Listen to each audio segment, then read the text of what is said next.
سبحان ربك رب العزة عما يصفون وسلام على المرسلين والحمد لله رب العالمين. وعليكم السلام ورحمة الله وبركاته.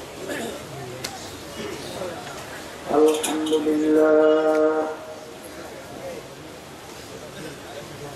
الحمد لله نحمده ونستعينه ونستغفره ونؤمن به ونتوكل عليه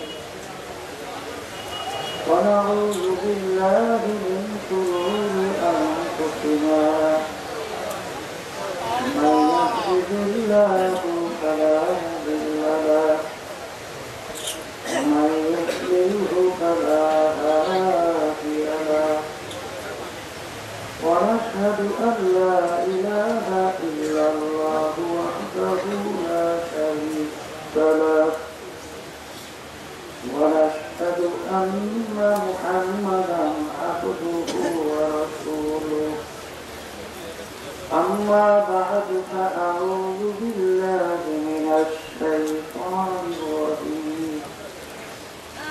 بسم الله الرحمن الرحيم. وما خلقت الجن والإنس إلا ليعبدون. صدق الله العلي العظيم. সবাই শরীফ করি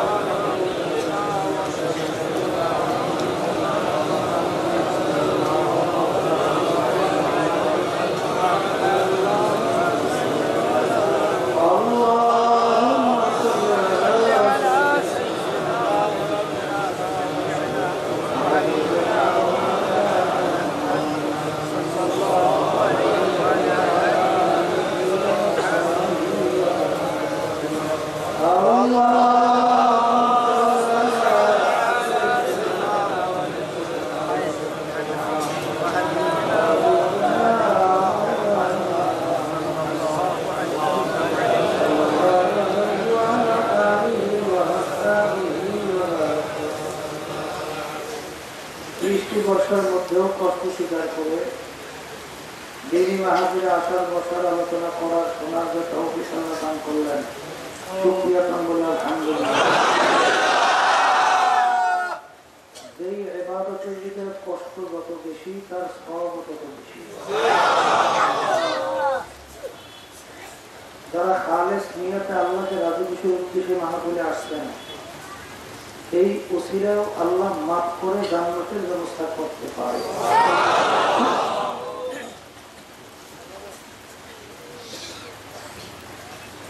আব্বাজান রহমাতুল্লাহি আলাইহি বলতেন, দ্বীনি মাহফিল বুঝবার জন্য, বুঝার জন্য। যারা মানুষ তারা বুঝবে, সেই অনুযায়ী আমল করবে। মানুষের সুরতে যারা পশু, আবু জাহাল মার্কা, উকমা সাহেব আবুল হাক মার্কা, এরা বুঝবেও না, আমল করবে না।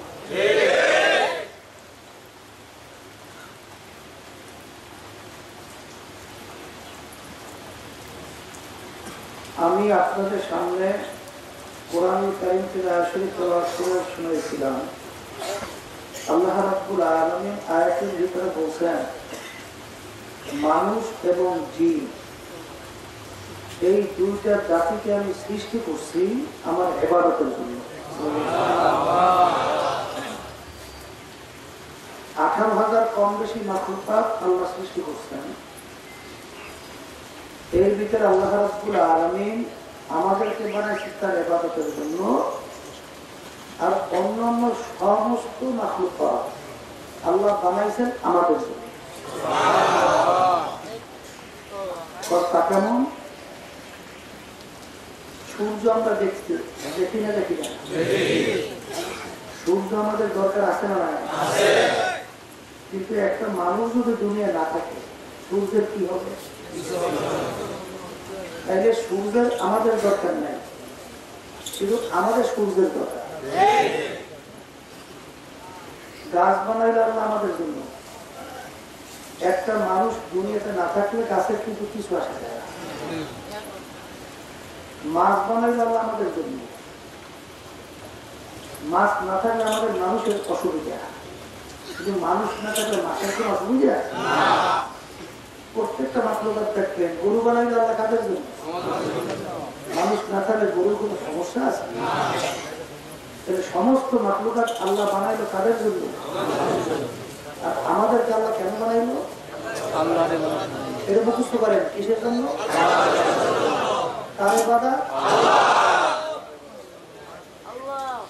আল্লাহ রাব্বুল আলামিন আমাদেরকে তার ইবাদতের জন্য বানাইছে, কথা ঠিক না? ইবাদত একটা আরবি শব্দ, উর্দুতে বলে গোলামি, আর বাংলা অর্থ হল মালিকের হুকুম অনুযায়ী চলা।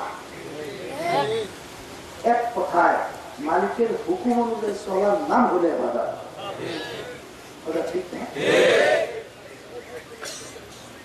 আমার মালিকের হুকুম প্রত্যেকটা মানুষের ব্যক্তিগত জীবনে আছে না নাই? পারিবারিক জীবনে আছে, সামাজিক জীবনে, ব্যবসার ক্ষেত্রে, খরচের ক্ষেত্রে, রাজনৈতিক ক্ষেত্রেও তো আছে। এক কথায় যেই আল্লাহর বান্দারা নেই, আল্লাহর হুকুম অনুযায়ী তার নিজের ব্যক্তিগত জীবন চালাবে, ইবাদতের ভিতরে গণ্য হবে। পারিবারিক জীবন যদি মালিকের হুকুম অনুযায়ী চালায়, ইবাদতের ভিতরে গণ্য হবে। সামাজিক জীবন যদি আল্লাহর হুকুম অনুযায়ী চালায়, ইবাদতের ভিতরে গণ্য হবে। ব্যবসা ক্ষেত্রে, কামাইতে, খরচের ক্ষেত্রে মালিকের হুকুম অনুযায়ী যদি চালায়, ইবাদতের ভিতরে গণ্য হবে। রাজনৈতিক জীবন যদি মালিকের হুকুম অনুযায়ী চালায়, ইবাদতের ভিতরে গণ্য হবে। এই জন্য আবার আমার আব্বাজান বলতেন, চরমনের জমিনে শুয়ে আছে, আমি রাজনীতি করি ইবাদতের জন্য। কি পুরান মুজাহিদ মনে আছে? বুঝা গেল মুমিনের প্রতিটা কাজ হবে ইবাদত, কথা ঠিক না? মালিকের হুকুম ব্যক্তিগত জীবনে আছে, ঠিক না? মালিকের হুকুম পোশাকাদির ব্যাপারেও তো আছে। অনেকে কিন্তু বর্তমানে মুসলমান আমরা দাবি করি, কিন্তু পোশাকাদির ব্যাপারে আল্লাহর হুকুম লেবাসুত তাকওয়া যালিকা খায়র, পরহেজগারি লেবাস তোমাদের জন্য উত্তম। কিন্তু অনেক মুসলমান আমরা দাবি করি, আমরা লেবাস পোশাক বিজাতি, লন্ডন, ফ্রান্স, আমেরিকা সহ বিশেষ করে দুনিয়াটা তাদের লেবাস পোশাকে আমার নিজের সাথে সজ্জিত করতে চাই। ঠিক কিনা? এখন মুসলমান সন্তানদের থেকে এই মুসলমানের লেবাস পোশাকের ঘৃণা এবং এর প্রতি মুসলমানদের আগ্রহ কিভাবে নষ্ট করছে ইতিহাস বলে দেখছেন। এই দেশ কিন্তু প্রায় বহু বছর পর্যন্ত 250 বছর পর্যন্ত ইংরেজরা শাসন করছে, কথা ঠিক না? তখন ইংরেজরা বিশেষ করিয়া তাদের অফিস আদালতের মধ্যে সবচেয়ে যে নিচের যে দায়িত্ব কর্মচারী, তার হুকুম ছিল সে যেন লম্বা জামা, পাগড়ি, টুপি এইটা পরিয়ে তার অফিস আসতে হবে। আর বড় বড় যত অফিসার ছিল তাদেরকে হুকুম করছে প্যান্ট, শার্ট, টাই, টুপি ছাড়া, দাড়ি ছাড়া এই পোশাক পরে আসতে হবে। তা মানুষের কিন্তু একটা আগ্রহ থাকে, প্রেসিডেন্ট যেই জামাটা গায়ে দেয় সে কিন্তু ওই জামাটাই গায়ে দিতে চায়, মানুষের চাহিদা আছে না নাই? কিন্তু রাস্তার ফকির ভিখারি সে যে পোশাকটা পরে ওই পোশাকটা যদি চাহিদা থাকে, আস্তে আস্তে আস্তে যে নাকি একেবারে নিচের কর্মচারী তার পোশাক হলো ওইটা, আর বড় বড় তার নাকি ক্ষমতা তার পোশাক হলো ওই ধরনের। তখন স্বাভাবিক পর্যায়ে মানুষের আস্তে আস্তে ওই পোশাকের দিকে মন চলে গেছে, ওই পোশাকের দিকে মত উঠে গেছে। কথা বলছেন?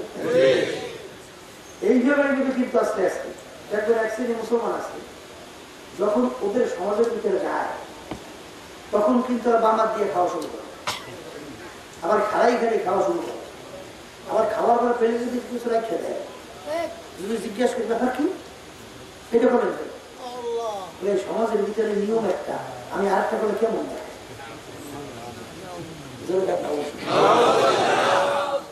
আমার আপাতত রহমতুল্লাহ বলতে মুসলমান কাকে বলে এটা পরিচয় জানা থাকবে। সমাজের কারণে, পরিবেশের কারণে নিজে পরিবর্তন হবে না, বরঞ্চ সমাজ পরিবর্তন ঘটাইও হবে। এর নাম হলো মুসলমান। আগের যুগে সাহাবায়ে কেরামদের ইতিহাস দেখে তারা সমাজকে পরিবর্তন ঘটাইয়া গেছে, সমাজের সামনে তারা পরিবর্তন হয় নাই। কি কথা ঠিক না? সাহাবায়ে কেরামদের এক জামাতকে দাওয়াত করেছিল এক বাদশা। ওই দেশের ভিতরে সবচেয়ে ঘৃণিত কাজ ছিল খাওয়ার পরে পরে প্লেট সাইডে পরিষ্কার করে খাওয়া, সুন্নাত না? সেই দেশের ভিতরে সবচেয়ে ঘৃণিত কাজ ওইটা।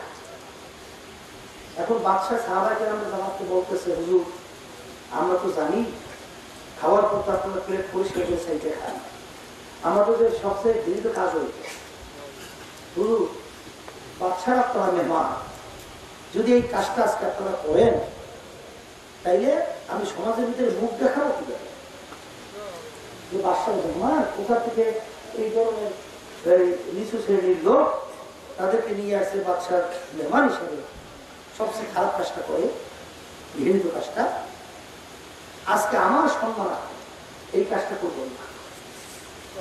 তখন সাহাবায়ে কেরামদের জামাত কি চিন্তা করছে, ও বাদশা আজকে আমরা তোমার বাদশার মেহমান হব, এই সম্মান কামাই করতে যাইয়া আল্লাহর রাসূলের একটা সুন্নাহ ছেড়ে দেব, তুমি ভালো করে জানি না আমাদের জীবন গেলেও হবে না। এই ছিল সাহাবায়ে কেরামদের ইতিহাস। আল্লাহ সাল্লাল্লাহু আলাইহি ওয়াসাল্লাম দুনিয়াতে আসছেন কিসের জন্য? ওমা আরসালনাকা ইল্লা রাহমাতাল লিল আলামিন। আল্লাহর হাবিব সমস্ত দুনিয়া যত মাখলুকাত আছে সবাই শান্তির জন্য আসছে। কি পশু পাখির ব্যাপারে ইসলামে কোনো নির্ধারিত কোনো নিদর্শন নাই? আছে না নাই? বুঝা গেল আল্লাহ নবী আছে সবাই শান্তির জন্য। কিন্তু বর্তমানে দেখা যায় এক শ্রেণীর ইংরেজদের প্রস্তাবে পাচার খেলিয়া মুসলমান দাবি করিয়া আজকে ইসলাম মুসলমানদের বিরুদ্ধে বিভিন্ন ধরনের ষড়যন্ত্রে লিপ্ত। এবং দেখবে বিশেষ করে সন্ত্রাস হিসাবে আলেম ওলামাদেরকে চিহ্নিত করার চেষ্টা করে, কিন্তু আল্লাহর খাস মেহের এইবার আল্লাহ কাম বাজাই, এইবার হুজুর রেখে, এইবার খাজুর রেখে, আর সবচেয়ে ইতিহাসের বড় এই কথা দেখি না। দেখা গেল যে হুজুররা সন্ত্রাস করে না, যত ধরনের অস্ত্র বিভিন্ন সময় পেপার পত্রিকায় প্রকাশ হয়, কোন মাদ্রাসার ভিতরে অস্ত্র পাওয়া যায় এরকম কোন বাংলার জমিনে কোথাও কোনো পত্রিকা দেখছে না। কিন্তু যখনই কোনো অস্ত্র দেখা যায় কোনো ইউনিভার্সিটি কোনো কলেজের হলের ভিতরে অস্ত্রের কোন তারপরেও জবরদস্ত করিয়া আলেমরা এবং যারা নামাজি এরাই নাকি সন্ত্রাস, এরাই নাকি জঙ্গিবাদ, এরাই নাকি অস্ত্রধারী, এরাই নাকি সমাজের বোঝা। আমি বিভিন্ন সময় বলছিলাম যে কপাল করার দল, যে কথা বলো একটু বুঝে সেটা চিন্তা করে বলো। ইসলাম আসছি হলে সন্ত্রাস এবং এই ধরনের অশান্তি দূর করার জন্য। যে খাঁটি মুসলমান সে কোনদিন সন্ত্রাসী কার্যক্রমের সাথে লিপ্ত হতে পারে না। বলেন যে মুসলমানরা অনেক সময় দেখা যায় যুদ্ধ করছে, শাহাদাত বরণ করছে, ইতিহাস করলে দেখবে কখনো মুসলমান আগে কোথায় আক্রমণ করে যখন নাকি মুসলমানদের উপর আক্রমণ করা হয়েছে তখন তারা বাঁচার জন্য প্রতিহত করছে। এই হলো ইসলামের ইতিহাস। এই জন্য বাজানদেরকে বলবো ইসলাম সম্পর্কে বুঝবেন এবং ইসলাম মুসলমান চেনার চেষ্টা করেন। আল্লাহ নবী আসছে কিসের জন্য? শান্তির জন্য। এই যে কথা আমি বলতে চাইছিলাম, এই কথা হলো এই যে ইসলাম মুসলমান দেখবেন কখনোই পরিবেশের সাথে পরিবর্তন হয় না, পরিবেশকে পরিবর্তন করে।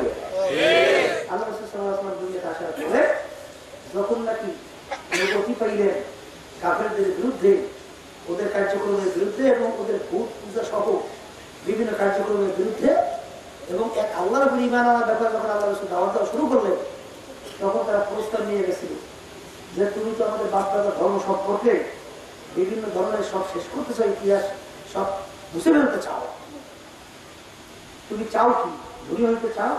আমরা সিদ্ধান্ত নিয়ে আসতে তোমাকে ধনী বানাই দেওয়া হবে। তুমি যদি নেতা হইতে চাও আমরা সিদ্ধান্ত নিয়ে আসতে তোমাকে নেতা বানাই দেওয়া হবে। সুন্দরী মেয়ে যদি বিবাহ করতে চাও সুন্দরী মেয়ে তোমাকে বিবাহের ব্যবস্থা করা হবে। তারপর তোমার কথা তুমি আল্লাহর উপরে এক আল্লাহর ঈমানের কথা এটা বলো, দাওয়াত দাও, কিন্তু আমাদের বিরুদ্ধে কিছু বললো না। আল্লাহ নবী সাল্লাল্লাহু আলাইহি ওয়াসাল্লাম এই প্রস্তাব মানছিল না। আল্লাহ নবী কি বলছিলেন? আপনারা ভালো করে জায়গা রাখবেন, যদি আমার এক হাতে সূর্য আর এক হাতে চন্দ্র দেওয়া হয় তবু আমি হকের দাওয়াত থেকে তোমাদের অন্যায় বিরুদ্ধে আমি কথা বলতেই থাকি। এত প্রস্তাব পাওয়ার পরে আল্লাহ নবী তাদের কথা নামাই দিয়ে উল্টো বলে দিল যে বলতেই থাকে।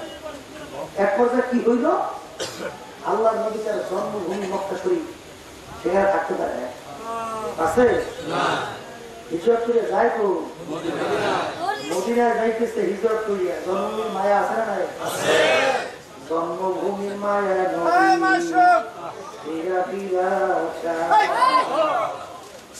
আল্লাহ নবী জন্মভূমি থেকে মদিনা হিজরত করিয়া যায় এই হকের পক্ষে দাওয়াত দিতে যাইয়া, অন্যের বিরুদ্ধে কথা বলতে যাইয়া।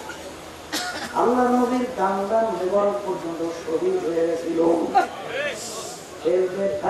মাথা মোবারকের ভিতরে শরীরের ভিতরে এমন ভাবে যখন রক্ত বাইরে জুতা মোবারক পর্যন্ত আইতে বলছিল। এক যুদ্ধের ময়দানে ঘোষণা হইল কতিলা মুহাম্মদ সাল্লাল্লাহু আলাইহি ওয়াসাল্লাম। আল্লাহ নবী দুনিয়া থেকে বিদায় হয়ে চলে গেল। মুসলমানরা পাগলের মতো দৌড়াদৌড়ি শুরু করলো। এক মুসলিম মহিলা পাগলের মতো বের হয়ে দৌড়ায়, নবী কেমন আছে জিজ্ঞাসা করে, মা কোথায় যাও? বলো আমার নবী কেমন আছে? বলে মা গো তোমার অমুক অমুক অমুক যুদ্ধের ময়দানে শাহাদাত বরণ করছে।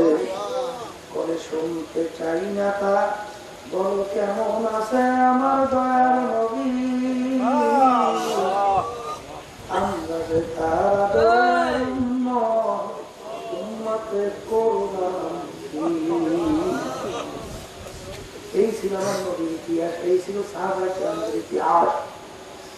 হে মুসলমান আমার বাজারের পর্দার মা বোনেরা, ওমা খলাকতুল জিন্না ওয়াল ইনসা ইল্লা লিয়াবুদুন।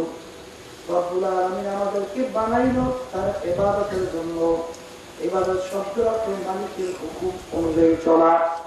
ব্যক্তিগত জীবনে মালিকের হুকুম আছে, পোশাকাদির ব্যাপারে মালিকের হুকুম আছে, সেই আল্লাহর বান্দা বান্দি নিজের ব্যক্তিগত জীবন মালিকের হুকুম অনুযায়ী চালাতে পারবে, ইবাদতের ভিতরে গণ্য হবে, নাজাত পাইও জান্নাতেও যাইতে পারবে। পারিবারিক ব্যাপারে মালিকের হুকুম আছে।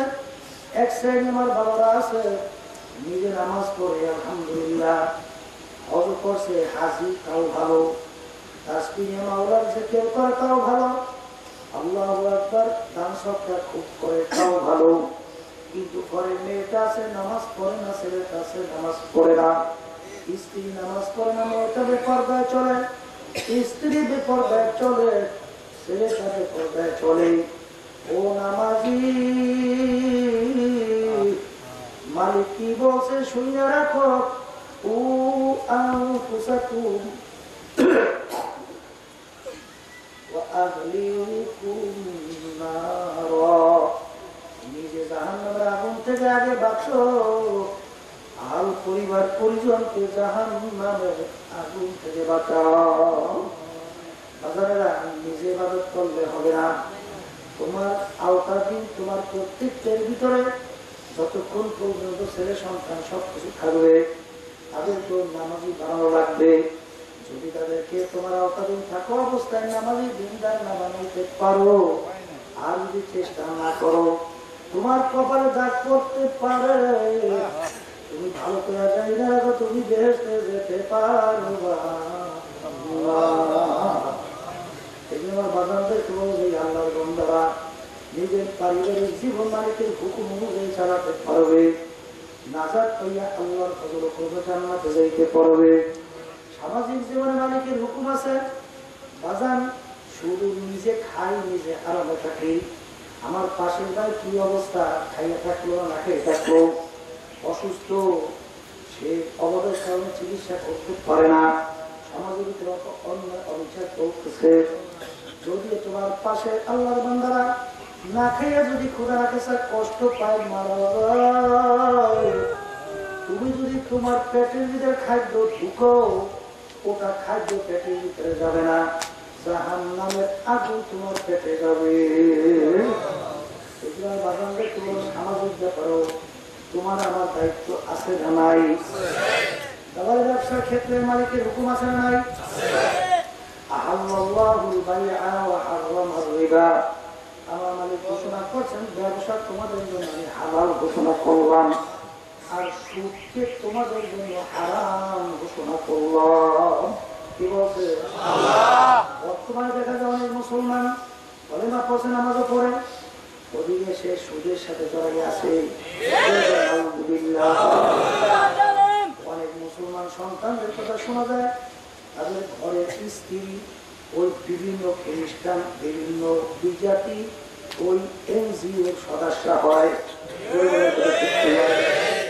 সপ্তাহে সপ্তাহে কি জানি কয় কিস্তি দেওয়ার আগে। বাজান তুমি ভালো করে জানি না, রাখো সুদের 70টা গুনাহ, এর ভিতরে ছোট গুনাহ হইল নাউযুবিল্লাহ মায়ের সঙ্গে অপকর্ম করা।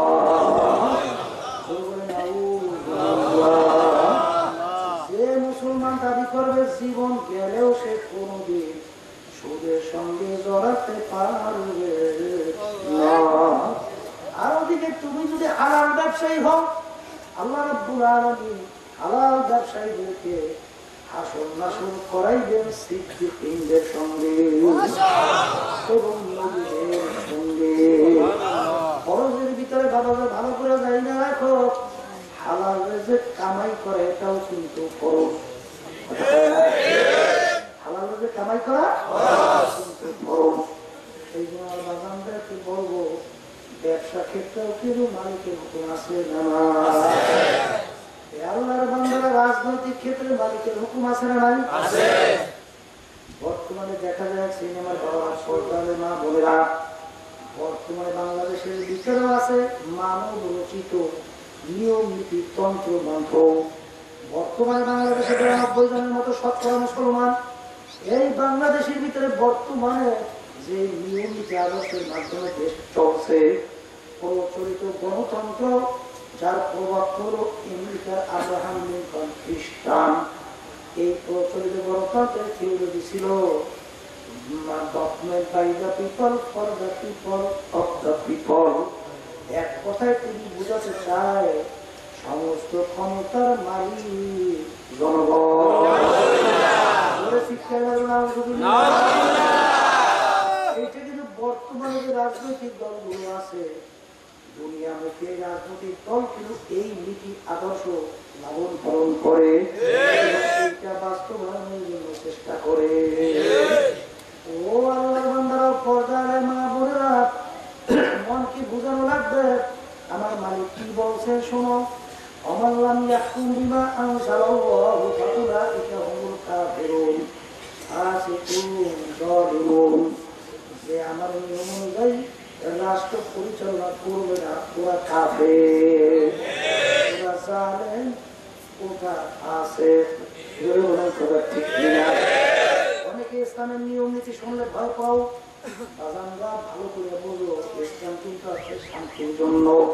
ইসলাম আছে শান্তির জন্য। অনেকে মনে করে ইসলামের ভিতরে এমন কঠোর আইন, যদি চোর চুরি করে হাত কেটে দাও, কিন্তু বাজান সত্তরের কিন্তু হাত কাটার নির্দেশ ইসলাম দেয় না।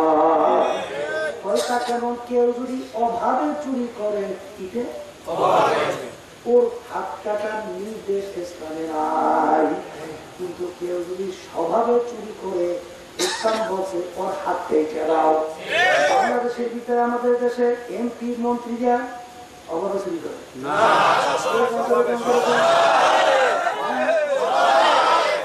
চুরি করে। এই যে একটা রেকর্ডের ভিতরে আছে, বাংলাদেশের ভিতরে যে এমপি মন্ত্রীরা আছে 100-র ভিতরে 97 জন এমপি মন্ত্রী চোর।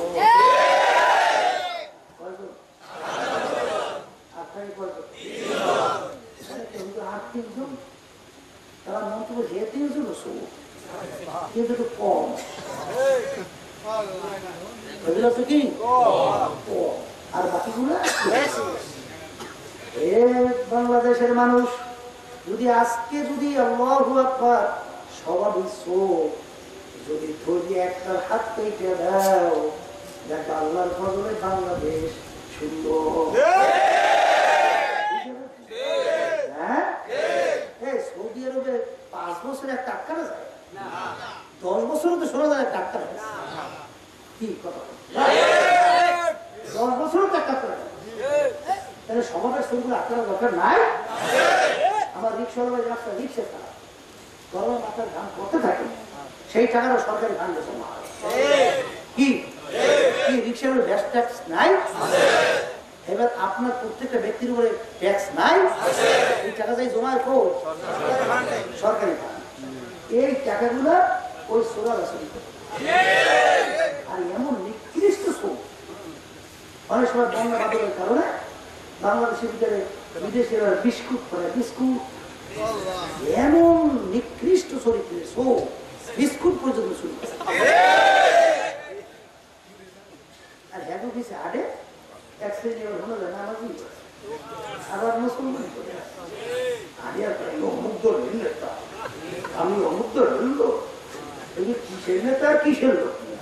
তুমি একটা চোরের সহযোগী, তুমি একটা চোর।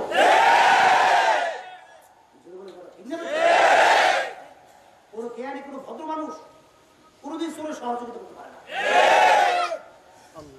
শোনাই রেখে যাবো, কেউ রাগ করিলে নামাজ চাই, কারণ আপনার কবরে আপনি যাবেন, আমার কবরে আমি যাবো। আপনার কবরের প্রশ্ন উত্তর দিবেন আপনি, আমার কবরের উত্তর দেব আমি। তাআওয়ানু আলাল বিররি ওয়াত তাকওয়া ওয়া লা তাআওয়ানু আলাল ইসমি ওয়াল উদওয়ান। মালিক বলছে তোমরা সৎ কাজের সহযোগিতা করো, অসৎ কাজের বিরোধিতা করো। চোরের সহযোগিতা করা এইটা ভালো কাজ? হ্যাঁ, আমি তো মালিকের হুকুম মানলেনি না, এই কথা কর না। বাগানদারকে বলবো তো, আল্লাহর বান্দারা, তাহলে কি রাজনৈতিক ক্ষেত্রে মালিকের হুকুম আছে না? আছে না? অনেকে মনে করে মালিক বুঝি আমার দুর্বল,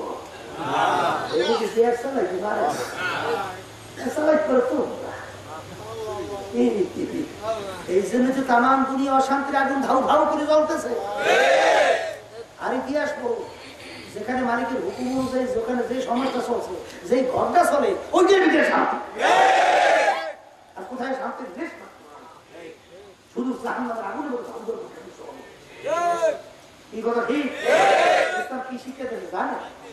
হ্যাঁ, আলী রাদিয়াল্লাহু তাআলার সঙ্গে কাফের যুদ্ধের ময়দানে কাফেরকে সবাই হয়েছে, সবাই বুকের উপর বসছে, আলী রাদিয়াল্লাহু জবাই করে কি করবে এর ভিতরে কাফেরটা করছে কি আল্লাহ আলী রাদিয়াল্লাহু তাআলার মুখ থেকে বেরিয়ে থুতু মারছে, এই স্যাপ তার মুখে বলে গেছে, সেই স্যাপ করছে আস্তে ওকে জবাই ছাড়িয়ে দিয়া লাফি দাঁড়িয়ে গেছে। কাফের আশ্চর্য হয়ে গেছে, আমিও চেষ্টা করি তাকে মারার জন্য, সেও চেষ্টা করে আমাকে মারার জন্য, আমাকে কাবুতে পাইছে জবাই করে, হঠাৎ ছাড়িয়ে দিয়ে দাঁড়িয়ে গেছে। এখন ইচ্ছে করে আমি তো শরীর ঢুকে যেতে পারতাম, বলে ব্যাপার কি, ব্যাপারটা কিছু বুঝলাম না, এরকম করলেন বলে বোঝান নাই, বলে আমি যুদ্ধ করি ইসলামের পক্ষে, আল্লাহর হুকুম পালনের জন্য, আল্লাহ রাজি হয়েছে, তোমার সঙ্গে আমার কোনো শত্রুতা নেই, তুমি ইসলামের শত্রু, আল্লাহর শত্রু, এই নবীর শত্রু, এই জন্য তোমার সঙ্গে আমার শত্রুতা। কিন্তু যখন তখন আমার ভিতরে রাগ এসে গেছে, গোসা এসে গেছে, কি আছে তখন আমি চিন্তা করি এই অবস্থানে আমি তোমাকে কতল করি, তাহলে এটা আল্লাহর হস্তে না হইতে পারে, আল্লাহর জন্য না হইতে পারে, এই জন্য তোমাকে আমি ছেড়ে দিচ্ছি। তখন কাফের বলতেছে কি তোমাদের এইটা নীতি, ইসলামের এই নিয়ম, আমাকে তাড়াতাড়ি করে দেবো। মুসলমান ইসলাম সম্পর্কে জানেও না, পরে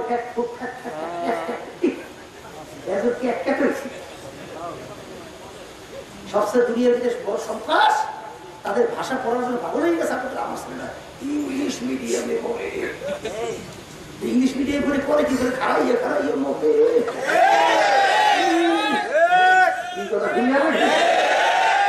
কয়েকদিন পরে তো বাপের বাপি করে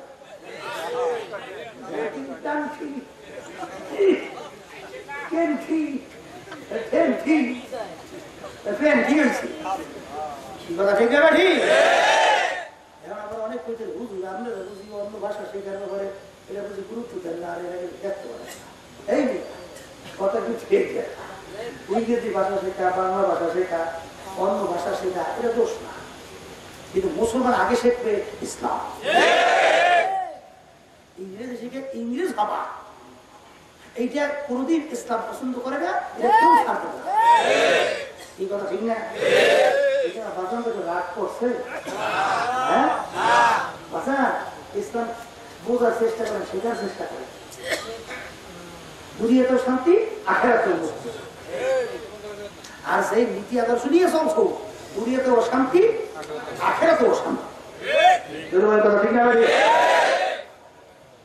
রাজনৈতিক ক্ষেত্রে মালিকের হুকুম আছে না? সেই আল্লাহর বান্দাবান্দি নিজের রাজনৈতিক জীবনকে মালিকের হুকুম অনুযায়ী চালাতে পারবে, ইবাদতের ভিতরে জন্ম হবে, নাজাত পাইয়া জান্নাতেও যাইতে পারবে। আর যে নাকি নামাজি হইছে, রোজা রাখছে, রোজদার হইছে, হাজি হইছে, তাসবিহ মাওলার জিকির করে, সব কিন্তু ভালো, কিন্তু আমরা অনেক সময় বলি ছাত্র যদি 10 সাবজেক্টে পরীক্ষা দেয়, 9 সাবজেক্টে যদি বলে 99 পায়, এক সাবজেক্টে যদি ছাত্র ফেল করে, ছাত্র পাস না ফেল, আর যদি সাবজেক্টে করে 33 নম্বর পায়, মুখে কথা বলে কবরের যাত্রীরা আল্লাহর বান্দারা, ও পর্দার মা বোনেরা, ইসলাম কিন্তু দিন কিন্তু পরিপূর্ণ। আল্লাহ রাব্বুল আলামিন বলেন দিনের ভিতরে পুরোপুরি ভাবে ঠোকর, দিনের ভিতরে বাড়তি কমতি আর কোনো দিক নাই। ব্যক্তিগত জীবনে যেরকম নাকি মালিকের হুকুম মানা লাগবে, পারিবারিক জীবনে কথা লাগবে, সামাজিক জীবনে লাগবে, কামাইতে খরচে লাগবে, ব্যবসায়, রাজনৈতিক দিকে, যদি একটা মানো আর একটা না মানো, ছাত্র কিন্তু পাস করবে না রে বাবা। একদিন আমার বাজানদেরকে বলে পর্দায় মা বোনদেরকে বলবো মালিক আমাদেরকে বানাইছে তারা ইবাদতের জন্য। আল্লাহু আকবার, আল্লাহু আকবার। যদি মালিকের হুকুম অনুযায়ী সব ব্যাপারে তুমি চালাইয়া নিজের জীবনটাকে মৌতের বিছানার ভিতরে ঘুমাইয়া পড়ো, মৌতের বিছানায় যদি পড়িয়া যাও মালিক ডাক দিয়ে আজরাইল আরে বান্দা বান্দি বড় কষ্ট করে আল্লাহু আকবার আমার হুকুম পালন করছে, ওদেরকে বেহেশত না দেখাইয়া মৌত করিও আল্লাহর বান্দা বান্দি স্বপ্নের মতো দেখতে থাকে বেহেশতের দরজা টাস টাস করে খুলে গেছে। আল্লাহু আকবার হুরেরা জাওয়াহিরের মালানিয়া দাঁড়াই অভ্যর্থনার জন্য আহ্বান করে হালাল সাহারা। আল্লাহু আকবার ওই নাজেমার অবস্থান দেখা বান্দা বান্দি দিলে মন খুশি হইয়া যাবে, কোন জায়গা থেকে রুটা বের হইয়া যাবে ফেরো করতে অনেক মনের বান্দা বান্দিরা দুনিয়া থেকে বিদায় হইয়া যায়। আল্লাহ যে হাস দেশে মৌতের পরে হাসিটা মুখের ভিতরে ফুটতে থাকে, কথা ঠিক। আর যদি কোনো খোদা না খাস্তা আল্লাহর বান্দা বান্দি আমার মালিকের হুকুম অনুযায়ী ইবাদতের ভিতরে লিপ্ত না হয়, এই অবস্থায় যদি জীবনটা কাটায় মৌতের বিছানায় শুইয়া পড়ে আমার মালিক যাকে বলো ফেরেশতারা ও আজরাইল আমি বড় শখ করে ওদেরকে তৈরি করছিলাম, আরে ওরা বড় নেমো খারাপ আমার সমস্ত নেয়ামত ভোগ করে দুনিয়ার ভিতরে বাইচা ছিল। ও কবরের যাত্রীরা একটু মাঝে মধ্যে একটু মোরাকাবা চিন্তা করেন বাগান, আরে সরকার আমরা কিছু খাই না, বরঞ্চ আমরা কষ্ট করে কামাই করি, সরকারি ফান্ডে ট্যাক্স খাজনা ট্যাক্স জমা হয়, আমাদের টাকা দিয়ে সরকার কত আরামে চলে, কত হেলিকপ্টারে ঘোরে, খাদেন খুদ্দামের কোনো অভাব নাই। সরকারি আইন অমান্য করলে সরকারি বাহিনী তৈরি করে রাখছে, টানতে টানতে নিয়ে জেলখানার ভিতরে ঢুকাইয়া রাখে। ওদের সামনে যদি বলো দশ সাহেব একটু অন্যায় করছি মাপ চেয়ে অন্যায় করবো না, দশ সাহেব বলো আসামি মাপের কোনো আইন নাই, একটা অন্যায় করছো একটা অন্যায় শাস্তি তোমাকে আমি দেবো। ঠিক বাজার মনেকে বোঝানো করে মন আমার মামলার সমস্ত তুমি আমি নিয়মাত ভোগ করলাম, একটু মাঝে মধ্যে মোরাকাবা করলি সমস্ত প্রশ্নের উত্তর পাইয়া যাওয়া। ও আল্লাহর বান্দারা আমরা যে চাউল দিয়ে ভাত পা করিয়া খাই, এই চাউল নিয়ামত কার? আমার মাওলার দেওয়া নিয়ামত একটা চাউলের মতো চাউল বানাতে পারবে কিনা বললাম, এই চাউল নিয়ামত আমার মাওলার, পানির ভিতরে মাছ উড়ে পা করিয়া খাই নিয়ামত আমার মাওলার, আমার দুনিয়া সবাই একত্রিত হইয়া আমার মাওলার একটা নিয়ামত মাছের মতো মাছ কিন্তু বানাতে পারবে না। আল্লাহু আকবার গাভীর বান্ধবে দুধ দোয়াইয়া পান করি নিয়ামত আমার মাওলার, আরে দুধের রং সাদা রক্তের রং লাল গোবরের রং কালো, এই সাদা রক্তের দুধকে বের করলো তার পরিচয় নিয়েই কবরে রওনা করো। এই নিয়ামত আমার মাওলার, আল্লাহু আকবার সূর্যের আলো ভোগ করি নিয়ামত আমার মাওলার, আল্লাহু আকবার চক্ষু দিয়া দেখি নিয়ামত আমার মাওলার, আমার মাওলা যদি চক্ষু অন্ধ কইরা দেয় সব শক্তি একাত্রিত হইয়া মাওলা নিয়ামতের মতো নিয়ামত চক্ষু দান করতে পারবে না। জবান দিয়া কথা বলি নিয়ামত আমার মাওলার, হাত দিয়া কাজ করি নিয়ামত আমার মাওলার, ব্রেন দিয়া পড়াশোনা করলাম ব্যবসা বাণিজ্য করলাম, এই ব্রেন দান করলো কে? এই নিয়ামত আমার মাওলার। শ্বাস টানলাম সারলাম নিয়ামত আমার মাওলার, আল্লাহু আকবার এক পর্যায়ে সমস্ত নিয়ামত ভোগ করলাম আমার মাওলার, আমার মাওলার হুকুম মানা নাই, দল চেঞ্জ দলের নেতা নেত্রী চেঞ্জ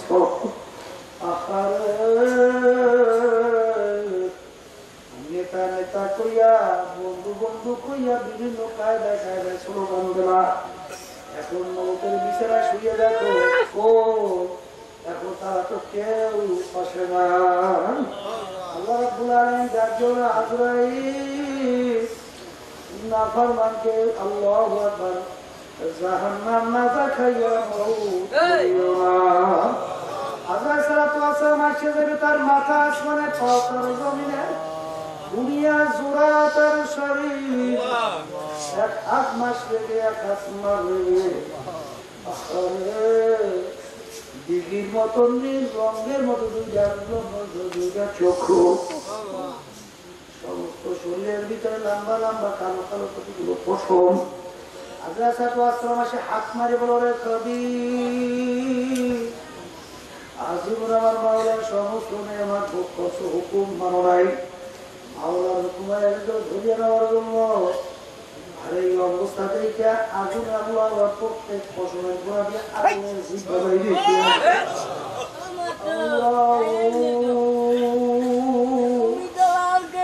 অবস্থা থেকে আবার মানে রুদ আর বের হইতে যাবে না। 360টা মকামের মধ্যে পালাপালি শুরু করবে। আজরাইল সালাতু ওয়াসসালাম গোসা হইয়া খাপড়ে তার নামে কলিজার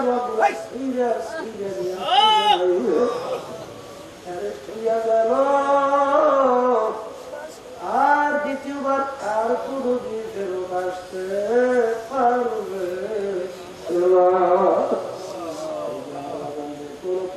মাকে বলবো, মন শুধু মন দুনিয়ার জিন্দগি একটাই রে মন, একবার যদি দুনিয়ার জিন্দগি শেষ হয় দ্বিতীয়বার আর আমার বাবা কোথায় গেল, মা কোথায় গেল, আমার দাদা কোথায় গেল, আত্মীয় স্বজন কোথায় গেল। কত লোক নিয়ে বাজারে বাজার করলাম, কত লোক নিয়ে চায়ের টেবিলে চা খাইলাম, কত লোক নিয়ে গল্পের টেবিলে গল্প করলাম। এখন বাজারে যাইয়া দেখি চেহারা চোখের সামনে বাসে তো আর পাওয়া যায় না। এমন একদিন আসবে যেমন তোমাকে আমাকে আর পাওয়া যাবে।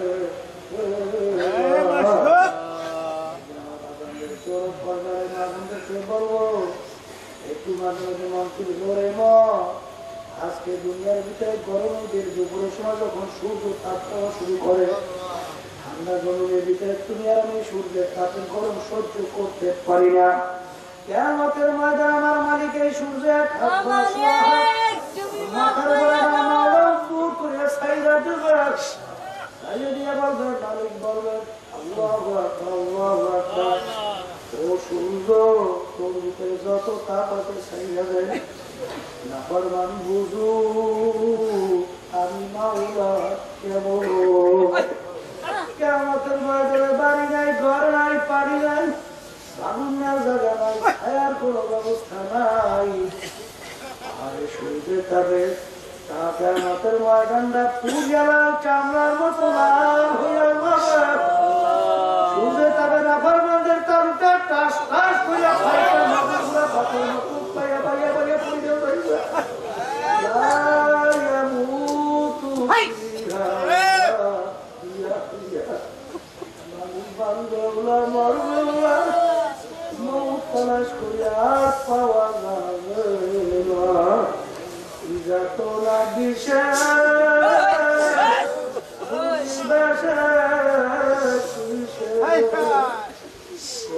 আসে দিশে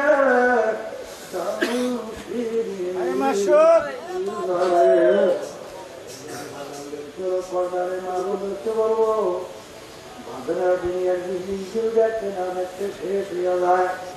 আর মালিক আমাদেরকে বানাইছে তারা ইবাদতের জন্য। আল্লাহু আকবার আল্লাহু আকবার। আরে আমার মালিক তোমাকে আমাকে কেন যেন আল্লাহু তাকাইয়া তাকাইয়া ডাক দিয়ে বলে, না ফরমান নেমো খারাপ, আমি তোর বিচার করে দেখলাম বাড়িতে গাড়ি গরু পালো, গাড়ি গরুটা বাচ্চা দিল রাত্রে এক জায়গায় রাখো, বাচ্চারা কিনে আর এক জায়গায় রাখো। গভীর রাত্রে বাচ্চা আন্দা আন্দা ডাকে, মনে হয় যেন বাচ্চা বলা মা গো আমার গলা শুকায় গেছে, আমার কিছু দুধ দাও। আমার মাওলা বানাইছে তারা ইবাদতের জন্য, না ওই বন্দাবান্দির জন্য। বন্দাবান্দি ভোরবেলা দুধ নিয়ে যাইবে, বাকি অংশ খাইয়া তুই মাওলা শুকিয়ে আদায় করবে। আমার মালিক ডাক দিয়ে বলে, খারাপ ওই বাচ্চাদের আমি দুধ না খাওয়া তোকে আমি খাওয়াইলাম, তোকে আমি বানাইছিলাম আমার ইবাদতের জন্য। আমি তোর বিচার চাইছে দেখলাম গরুটা এখন বাচ্চাও দেয় না, দুধ দেয় না, গরুটাকে তুই শোয়াইয়া জবাই করলি, গোস্ত পাক করে খাইলে চামড়া দিয়ে অন্য কাজ তুই, আর গরুটাকে তুই কাজে লাগাইলি, তোকে বানাইছে আমার ইবাদতের জন্য। আমি তোর বিচার চাইছে দেখলাম ফজরের সময় মুয়াজ্জিন সালাতু খায়রুম মিনান নাউম, ঘুম হইতে নামাজ ভালো, মুয়াজ্জিন ডাক দিছে আমার ইবাদতের জন্য। তুই না কেন ঘুমাইলি, তোকে আমি ফজরের সময় মসজিদে পাই নাই, জোহরে ডাক দিলাম পাই নাই, আসরে ডাক দিলাম পাই নাই, মাগরিব এশা পাই নাই, রাখতে বললাম রাখো নাই, উনি হইলে হাজার করতে বললাম করো নাই চলো নাই। ও বন্দাবান্দি এখন তোর বিচার তুই তোর কাজে লাগাবো, গরু কাজে লাগে নাই, জবাই দিয়েছো গোস্ত খাইছো, ওকে মানুষ জবাই দিয়ে খাইবে, তাও তো আমি যাই রাখলাম না। ও নেবু খারাপ মনে রাখিস, وقودها الناس والحجارة أعدت للكافرين।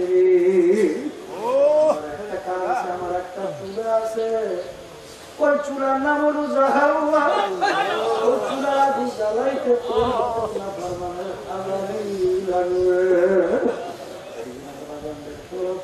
মাগুনদেরকে বলবো মাদার মনে করছে আমরা হুজুরা কিছু বুঝি না, বুঝে শুনে কিন্তু টুপি রাখছি রে বাবা, বুঝা শুনে কিন্তু দাঁড়িয়ে রাখছি, বুঝা শুনে কিন্তু নাম্বার জমা গাইতেছি, বুঝা শুনে কিন্তু আল্লাহর ফজর করে আরাম করে বাইসে থাকার চেষ্টা করি।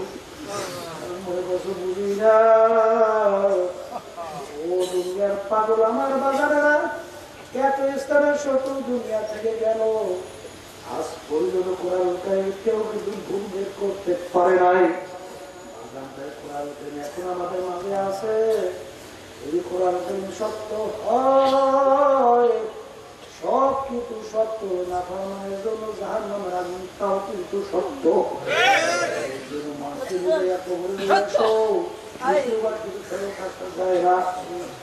আমি আপনাদের জন্য দোয়া করি, আমি আপনাদের কাছে দোয়া চাই, মালিক যেন আমাদের সবাইকে তার গোলাম হিসাবে কবুল করে নেয়।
মাঠে দিয়ে চাইয়ে দেখে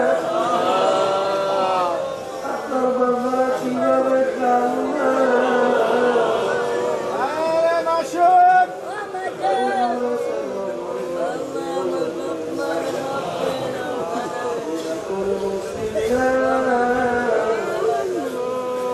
আপনারা দেন গো মাওলা।